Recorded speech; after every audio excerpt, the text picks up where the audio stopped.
Bonjour, mon nom est Julien Brasseur, bienvenue dans A PR of It, le podcast qui explore la manière dont la communication et l'ERP peuvent nous aider à accompagner nos changements de société. Bienvenue dans A PR of It, j'espère que vous serez a part of it.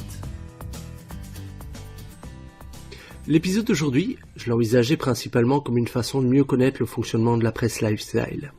À quels défis est-elle confrontée, son financement, les relations avec les marques, la place du digital. Tout cela va être abordé un peu plus loin dans l'interview de Valérie Kinzunza, rédactrice en chef de Flair Belgique.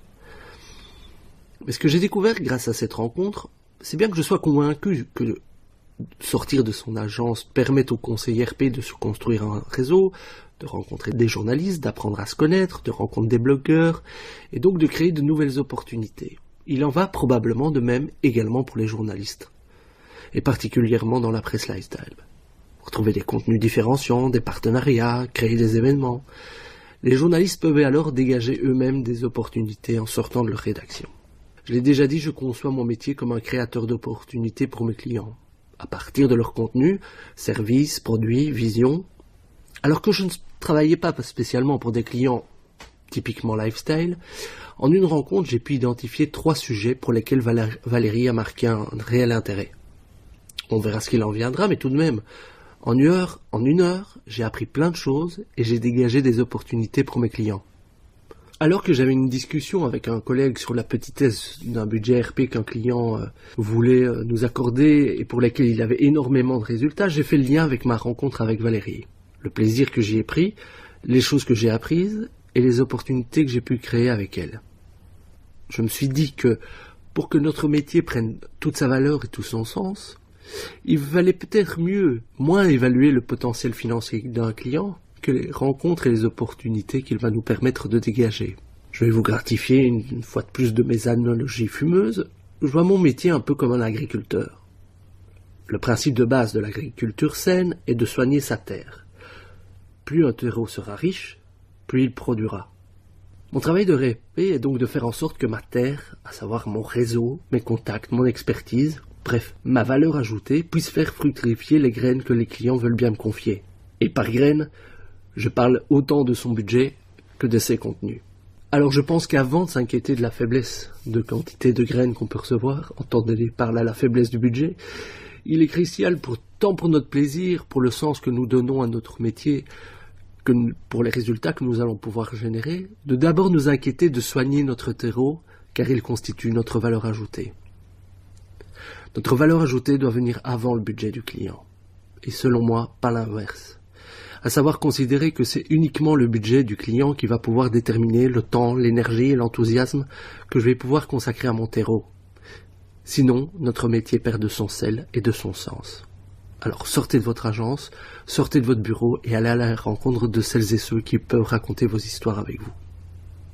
Je vous laisse en compagnie de Valérie Kinzunza, rédactrice en chef de Flair Belgique. Bonjour Valérie. Bonjour Julien. Tu es rédactrice en chef de Flair. Oui. De Flair francophone. Oui, depuis combien de temps? Je pense que ça doit faire 4 ou 5 ans. C'est un peu pour ce genre de choses, j'ai pas la mémoire des dates, mais à peu près. Mais tu étais déjà à la rédaction depuis au moins 4 ans J'étais déjà, oui c'est ça, je crois que ça fait 9 ans que je suis chez Flair, je suis entrée comme journaliste. Et après 3 ans, je suis devenue chef des journalistes, et puis je suis devenue rédactrice en chef ensuite. D'accord. Et c'est quoi être rédactrice en chef de Flair en 2018 ? Alors, c'est beaucoup de choses. Disons qu'être rédactrice en chef, c'est chapeauter avant tout l'équipe, donc c'est manager l'équipe, c'est gérer le print, donc le magazine, le flow du magazine, donc c'est décider à la fois du contenu, ce qu'on va mettre, décider des sujets, briefer les journalistes pour les sujets qu'on décide de faire. Veiller à ce que ce soit cohérent, que ce soit l'image d'éditorial soit respectée, qu'au niveau visuel, donc c'est travailler avec les graphistes, les directeurs artistiques, donc il y a une charte graphique, donc voilà, c'est veiller à ce que tous les éléments soient cohérents et l'impact touche les lectrices, notre lectorat. c'est aussi en ce qui me concerne, parce que c'est pas forcément le cas pour tous les magazines, tous les médias, mais moi je suis aussi rédactrice en chef du web, pour tout ce qui est digital. Donc c'est aussi gérer tout le côté digital, donc l'équipe digitale, aussi le contenu digital, mais c'est aussi plus globalement veiller à tout ce qui a un impact dans la vie d'un média, donc c'est-à-dire le côté marketing, la publicité, la visibilité, l'image, le côté commercial, les actions qu'on met en place, que ce soit au niveau commercial comme les mini-guides par exemple qu'on a avec Flair, des événements avec les lectrices, donc c'est une série de choses auxquelles il faut veiller, donc c'est pas uniquement le contenu du magazine, ça va bien au-delà de ça. En fait, on parle beaucoup d'expérience de marque ces derniers temps, avec tous les exemples que tu as donnés. Flair, c'est vraiment une expérience pour les lectrices. Quel feedback vous recevez justement par rapport à ce retour d'expérience-là? Alors Flair, c'est un magazine assez particulier en effet sur le marché parce qu'il y a un lien affectif très fort. Donc on a véritablement une communauté de lectrices qui sont vraiment fans de la marque, qui sont très très attachées à la marque. Flair a fêté cette année ses 30 ans, il y a des gens qui nous lisent depuis 30 ans alors que le magazine s'adresse aux 18-35 ans, mais il y a des gens en effet qui ont 60 ans ou plus qui nous lisent et qui restent fidèles à la marque. Et oui, il y a ce lien vraiment affectif très fort. Donc on a des feedbacks très positifs en disant voilà, je vous adore, vous m'accompagnez dans ma vie, et c'est un Flair, c'est un moment pour moi où je peux vraiment me détendre. Et à la fois, on a aussi le retour de bâton si on fait quelque chose qui ne convient pas aux lectrices, où là directement, elles ne se privent pas de nous le faire savoir aussi. Donc on tient compte de leur avis, de leurs remarques. On essaye d'avoir toujours de leur répondre parce que ça c'est très important aussi. Parce que si on existe, c'est grâce évidemment à notre lectorat. Et ce retour d'expérience, il vient surtout via les réseaux sociaux? Oui, maintenant c'est vraiment via les réseaux sociaux. Là, autant à l'époque on pouvait avoir du courrier ou des coups de téléphone à la rédaction, autant maintenant ça arrive encore à la rédaction d'avoir quelques coups de fil, mais principalement c'est les réseaux sociaux et Facebook en particulier. C'est quoi le rôle d'un média aujourd'hui, tu as l'impression? Est-ce que tu as l'impression que les lectrices, les lecteurs considèrent que c'est important, que ça vaut la peine d'y investir du temps, de l'argent éventuellement? Alors je pense qu'il y a différents types de médias, évidemment, on n'a pas tous le même rôle, la même fonction. Un média comme Flair n'a pas pour prétention, n'a pas pour vocation même d'être le monde diplomatique, donc on répond à des besoins différents. Nous, on est là, le rôle de Flair depuis le départ, c'est plutôt un média qui est là pour détendre, pour apporter, c'est vraiment un média feel good, qui est là pour changer les idées, apporter du fun, apporter de l'info aussi, des conseils, donc c'est le côté m'améliorer un peu dans ma vie, mais c'est vraiment prendre du temps pour soi, pour se détendre. Donc ce qui n'empêche pas qu'on puisse informer aussi les lectrices sur des sujets de société, etc. Mais on va le faire avec un angle particulier, avec une manière de faire particulière. Donc je pense que là, dans ce rôle de média-là, c'est vrai que nous, on dit souvent en termes que Flair a le rôle serait un peu comme une meilleure amie pour la lectrice, qui va la conseiller mais sans la juger, qui va la faire rire, qui va lui apprendre des choses mais sans être moralisatrice. Comme ça, mais nous on a ce rôle-là, mais que n'ont pas évidemment d'autres médias. Donc je pense que chacun a une vocation assez particulière, a une ligne éditoriale, a des valeurs à défendre. Et nous on est dans ce rôle-là, mais que n'ont pas d'autres médias évidemment. Et comment se porte Flair de manière générale en termes d'audience? Alors, en termes pour ce qui est sur le print, je pense que là, on est comme les autres, c'est-à-dire qu'on subit évidemment les effets de la chute des ventes. Ça va évidemment, on est resté stable pendant je dirais, les dernières années, on est resté relativement stable dans la chute, si je puis dire ça. Et là, cette dernière année, ça a été plus difficile. Mais pour tout le monde, j'ai l'impression. Oui, pour tout le monde, mais c'est vrai que nous qui avions l'habitude d'avoir une baisse, mais finalement assez régulière, en tout cas rien de catastrophique, là je l'ai senti plus cette année. Maintenant, c'est pas du tout une surprise pour moi, parce que effectivement, et c'est quelque chose auquel je m'attends, bien sûr que Flair est un média qui, en tout cas sur le papier, à court moyen terme, à une durée de vie plutôt limitée. Pourquoi? Parce qu'on s'adresse à un lectorat particulier, qui est un lectorat jeune, qui est un lectorat versatile, qui est un lectorat qui a moins les moyens que ses aînés, qui n'a plus du tout les mêmes modes de fonctionnement, qui est un média qui va beaucoup plus sur le digital. Et donc c'est pour ça que nous, on a mis depuis 3 ans maintenant la stratégie, le focus complètement sur le digital. Et aujourd'hui, mon équipe digitale est plus importante que mon équipe print. Parce que nous, c'est vraiment notre focus. Et là, au niveau digital, on se porte par contre extrêmement bien. Et concrètement, qu'est-ce que vous faites pour à la fois pouvoir vivre du digital, mais pour aussi avoir des contenus spécifique à Flair sur le digital qui ne se trouve pas partout? En tout cas, on a fait le choix de produire tout en interne, c'est-à-dire qu'on ne travaille pas, par exemple, avec des agences, avec Belga ou des agences qui ne reprend pas de communiqué, par exemple. C'est difficile aussi avec notre type de contenu. Donc, on produit tout. Donc, ce sont nos journalistes qui écrivent tout elles-mêmes. Donc, après, évidemment, il y a on a aussi pas mal de choses en interne qu'on peut reprendre, qui viennent du print, etc. On fonctionne aussi en synergie avec le Flair flamand, donc il y a beaucoup d'échanges d'informations à ce niveau-là aussi. Et on a misé aussi fortement, parce que tu parlais de rentabilité, parce qu'effectivement ça c'est le nerf de la guerre aussi au niveau digital, c'est la rentabilité. On mise aussi beaucoup sur le native chez Flair, donc on a commencé à travailler depuis pas mal de temps maintenant au niveau du native, parce qu'on a un public qui est particulièrement réactif par rapport à ça, et je pense qu'on est à notre niveau devenu un peu un exemple sur le marché, parce que je pense qu'il n'y a personne qui le fait à ce point-là.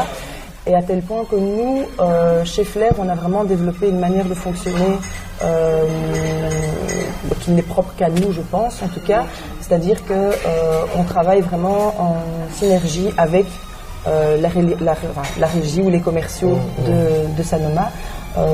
Parce qu'on avait constaté que effectivement les formats traditionnels ne nous convenaient plus, donc passer par un public rédac et voilà des choses que les sales allaient vendre et qu'on allait essayer de faire rentrer au chausse-pied pour que ça corresponde à notre lectorat, et au final ça correspondait ni à la rédaction ni au lectorat, et l'annonceur n'était pas forcément content non plus. Donc nous on s'est dit ok, ce qu'on va faire, nous on connaît les besoins de nos lecteurs.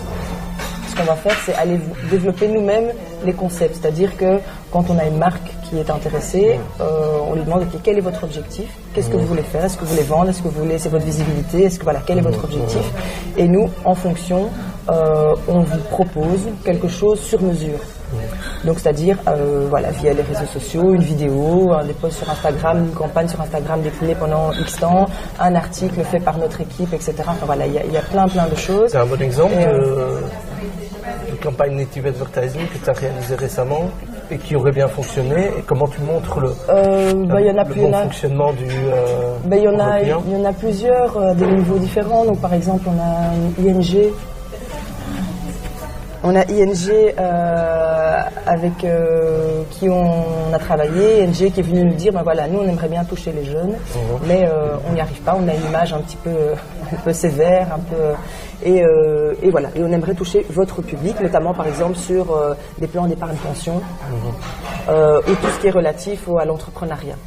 Et donc là, on a réfléchi, et donc par exemple sur l'entrepreneuriat, on a notamment lancé un concours qui s'appelle le concours Flair Startup, où là l'idée c'est de mettre à l'honneur des gens qui ont une idée, qui ont vraiment une bonne idée, et de leur donner des fonds, de leur donner toute une formation, un suivi par rapport à ça pour les lancer.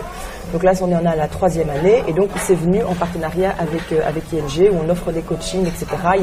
Il y a pas mal de contenu qui est fait tout au long du concours, donc le public vote aussi pour ces personnes-là, donc il y a ce volet-là. Parallèlement, dans le magazine et sur le site, on a fait des contenus spécifiques, que ce soit en vidéo ou sous forme d'articles, pour toucher les jeunes, parce que quand on parle d'épargne pension, c'est pas hyper glam, et pourtant on sait que c'est un thème vraiment crucial pour les années à venir. On s'est dit comment rendre le plan d'épargne pension sexy, si je puis m'exprimer comme ça, et donc là on l'a fait à travers une série de contenus avec des jeunes femmes, donc on a les clés pour parler à notre public, on sait comment le faire, et à nous de mettre en forme le message de ces annonceurs-là, et ce qui constitue au final une plus-value, parce que oui, on travaille avec un annonceur, donc c'est vu comme de la publicité, mais en même temps, tout le contenu qui est développé autour est vraiment du contenu qui a une vraie vocation informative, donc c'est une vraie plus-value pour les lectrices.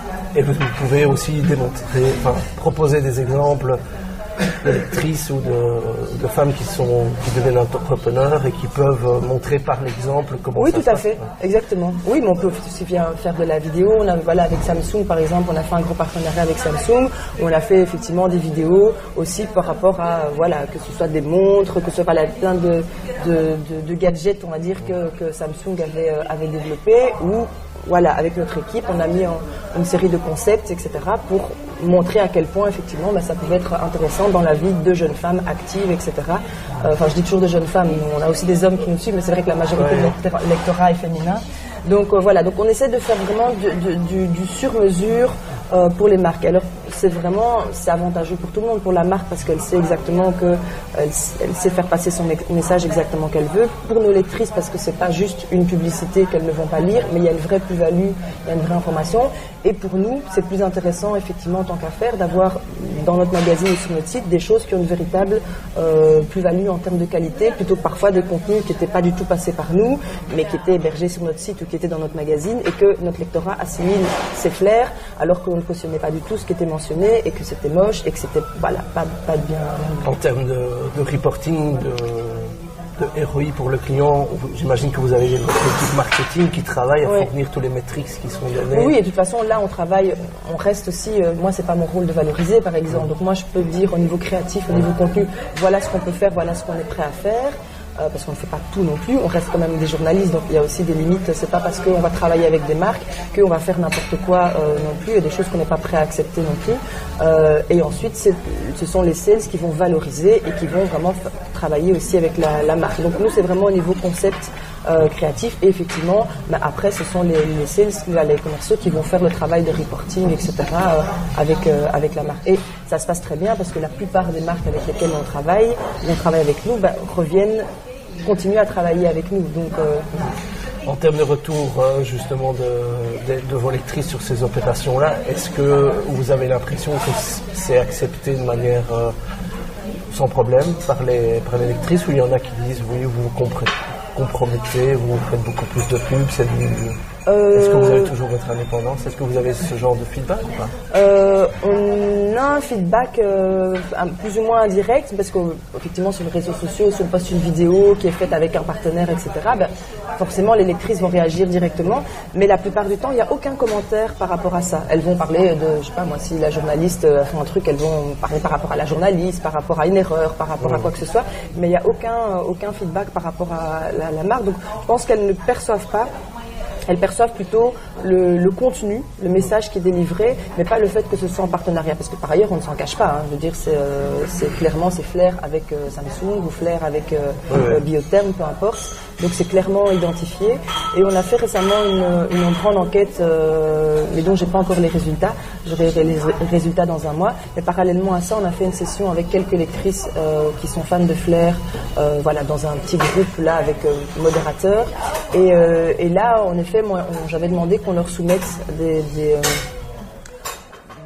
ce qu'on a fait, du contenu qu'on avait fait en partenariat avec une marque, mais dans le magazine, et elles trouvaient ça super, mais elles ne se sont absolument pas prononcées sur le fait qu'il y avait une marque. Elles n'ont même pas perçu ça. Donc elles ont vu uniquement le visuel, le fait qu'il y avait beaucoup de conseils, etc., qu'elles apprenaient beaucoup de choses, qu'elles trouvaient que les pages étaient très jolies, alors que c'était clairement identifié au-dessus que c'était en partenariat avec une marque. Mais ça c'est complètement zappé. Donc je pense que c'est des choses que nous on perçoit parce qu'on travaille dans ce domaine-là en tant que média, qu'on est attentif à tout ça, mais qu'un lectorat lambda, je dirais, va être attentif plutôt côté layout, la mise en scène, le contenu, etc., mais n'est pas spécialement attentif. En tout cas, notre public n'est pas attentif à ça. Pour ces opérations-là, c'est qui vos interlocuteurs? C'est les marketing managers, c'est les PM, c'est les agences?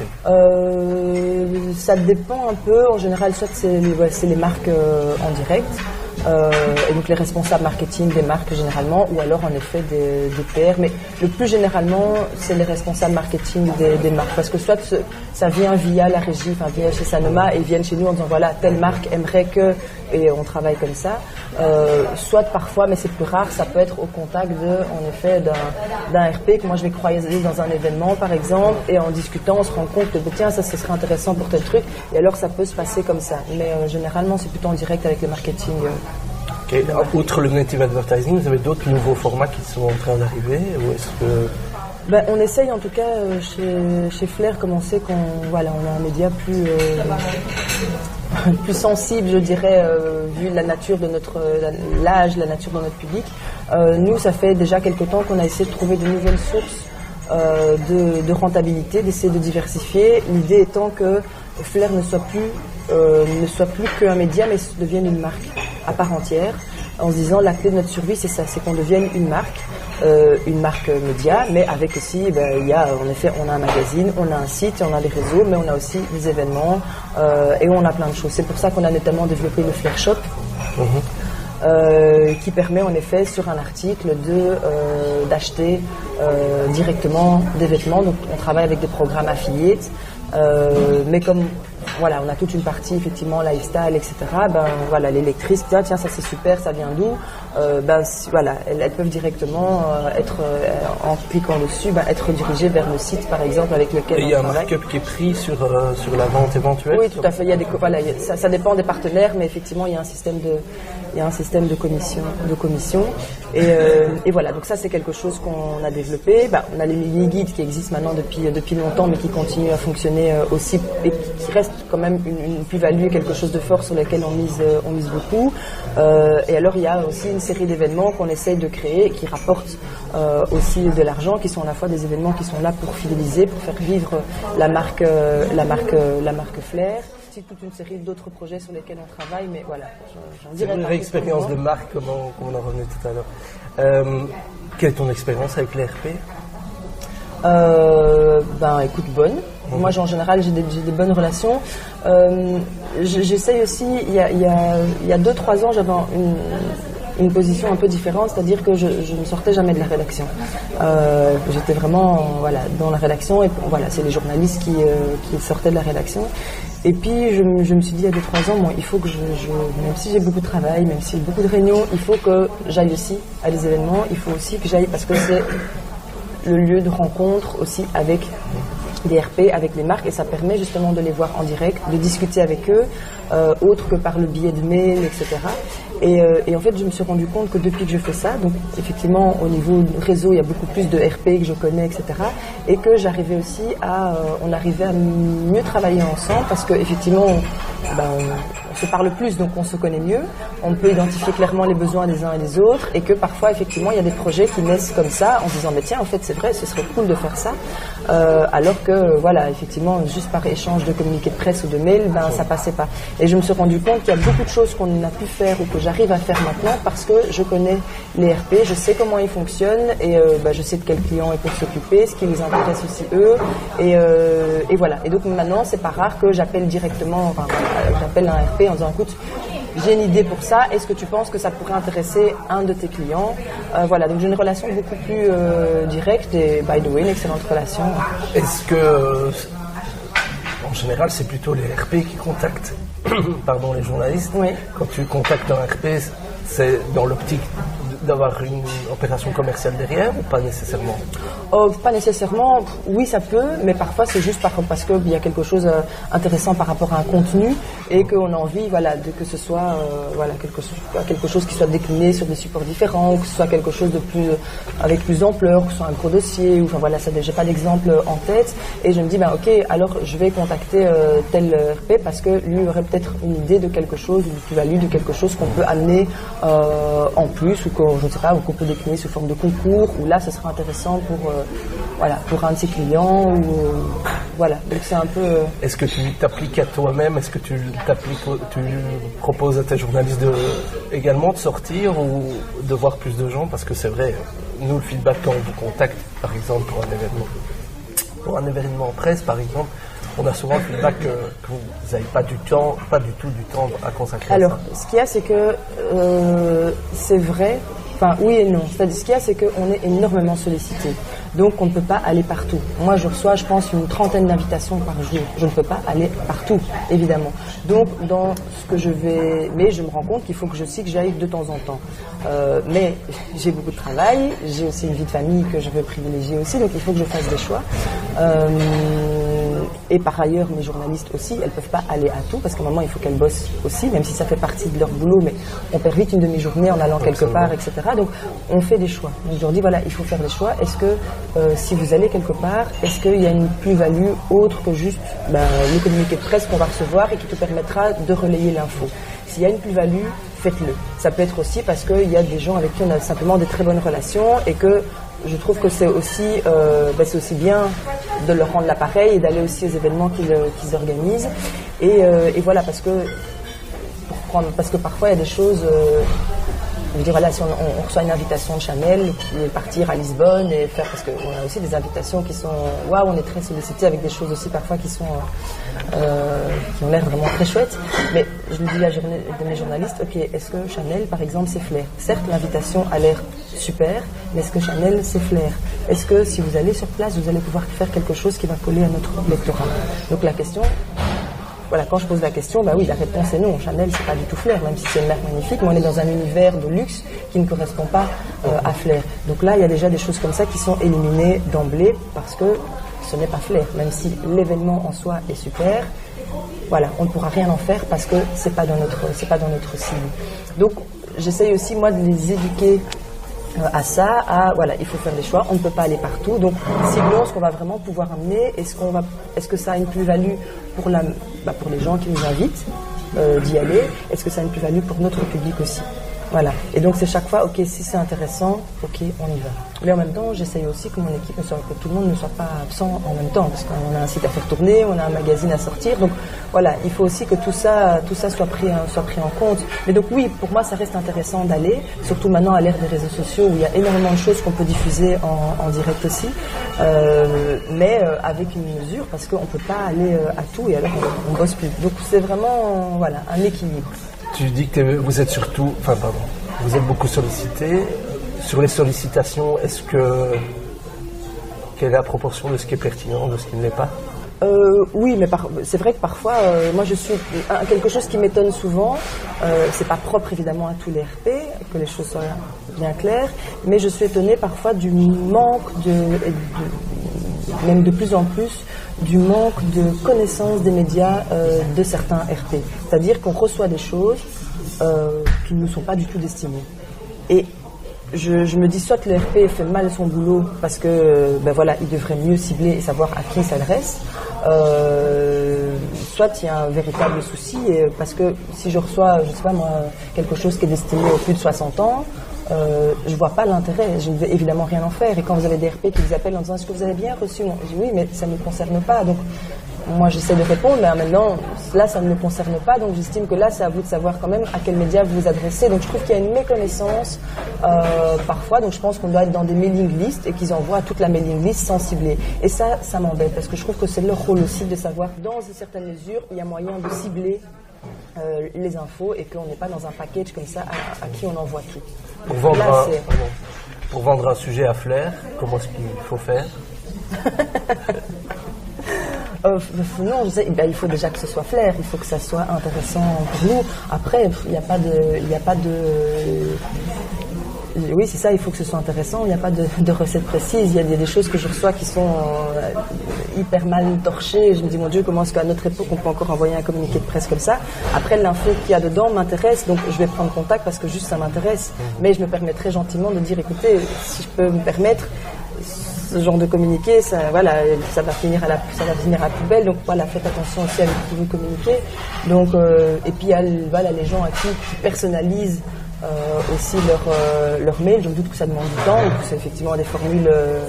Là, ça fonctionne aussi parce que effectivement, on se sent plus appelé personnellement et donc là, j'accorde aussi un autre crédit à ça. Donc ça dépend un peu. Ça dépend vraiment simplement de la. Mais souvent, ce qui fait la différence, c'est juste l'info. C'est juste le fait que ça m'intéresse ou que ça m'intéresse pas et que c'est bien pour Flair ou pas. Est-ce que dans ta rédaction, il y a encore des journalistes qui ont une spécialité? Oui. Beauté, mode. Beauté, mode.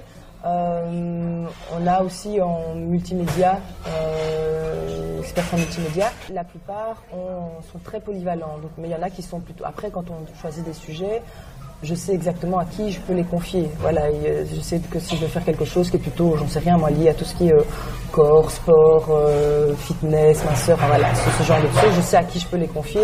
Si on va faire un sujet plutôt société, je sais aussi à qui je peux le confier. Donc certaines ont des spécialités par leur centre d'intérêt, par l'expertise qu'elles ont développée au fur et à mesure des années.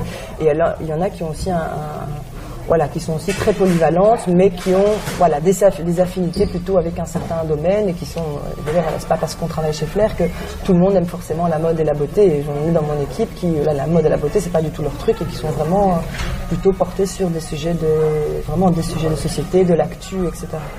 2017 ayant été une année difficile pour le droit des femmes, il m'a semblé intéressant d'interroger Valérie sur la manière dont Flair s'est emparé de nombreuses affaires de harcèlement sexuel qui se sont mises à l'agenda médiatique.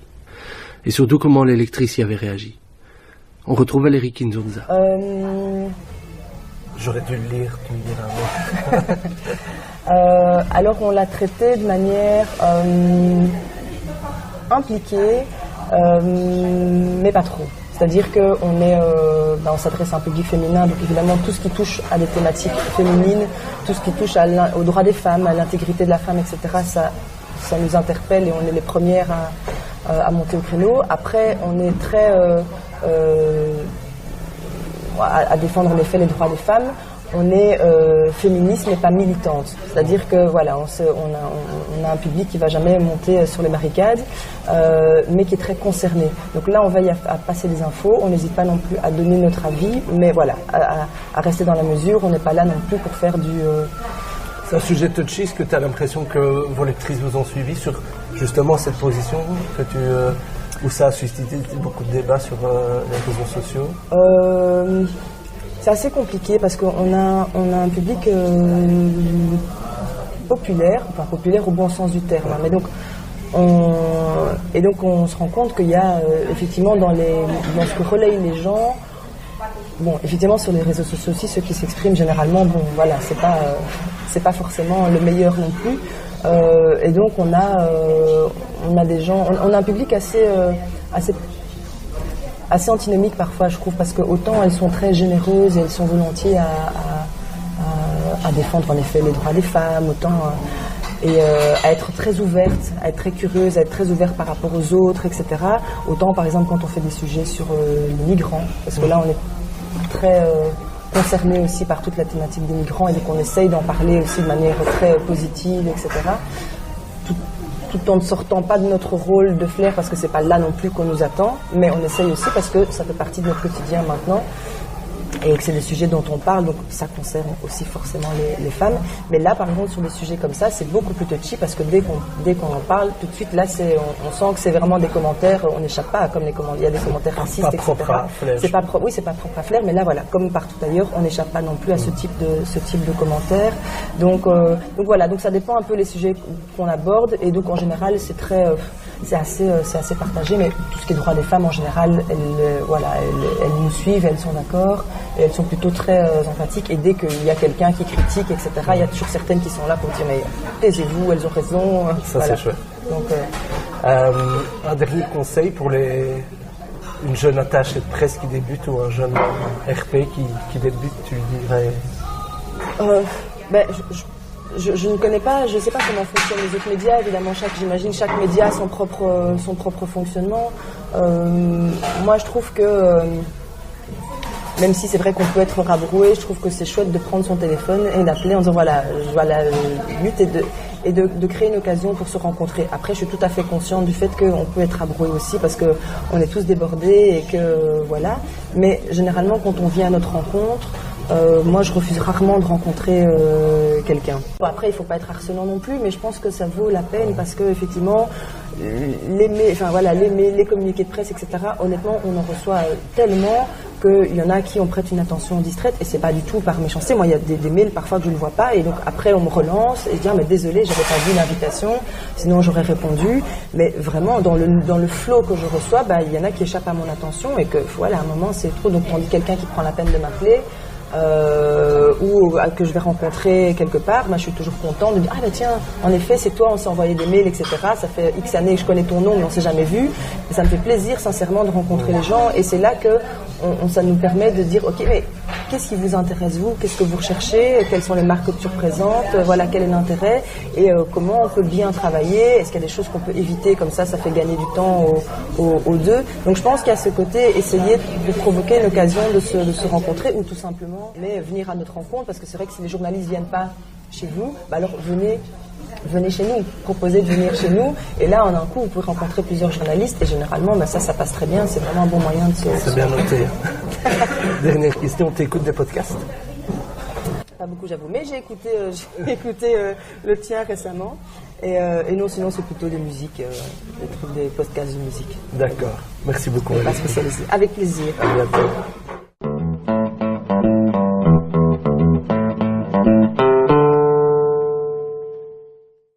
Traditionnellement, fin janvier, il y a un événement que j'attends avec curiosité.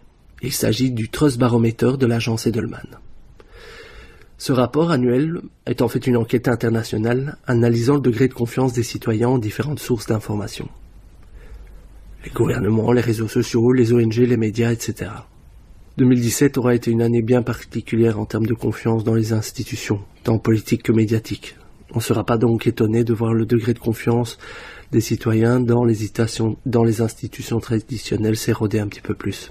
Plutôt que de vous donner par le menu toutes les conclusions du rapport, je vais plutôt vous orienter vers un podcast que j'écoute depuis des années. Il s'agit de For Immediate Release, un podcast sur la communication. For Immediate Release accorde une large analyse au dernier Trust Barometer d'Edelman. Je vous donne tout de même une bonne nouvelle pour les RP. La confiance globale envers les journalistes a augmenté globalement de 5%. Depuis 2005, depuis 2005, Shell Holtz et Neville Hobson, deux vieux briscards du journalisme et de la communication, échangent pendant pas loin d'1h30 sur les dossiers chauds de la com, du marketing, des réseaux sociaux et des relations publiques. L'un est américain, c'est Shell Holtz, l'autre est anglais, c'est Neville Hobson. Ils ont tous les deux des expériences incroyables dans le domaine de la communication interne, des relations publiques. Et cette expérience leur confère une sagesse particulièrement rafraîchissante dans le milieu du marketing, de la communication.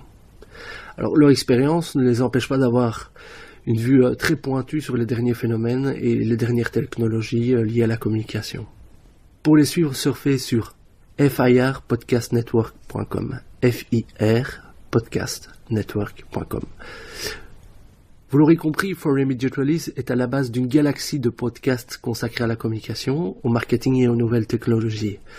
Je les ai pas testés tous, mais Inside PR et Young PR Pro sont deux de mes podcasts que j'écoute avec grand plaisir.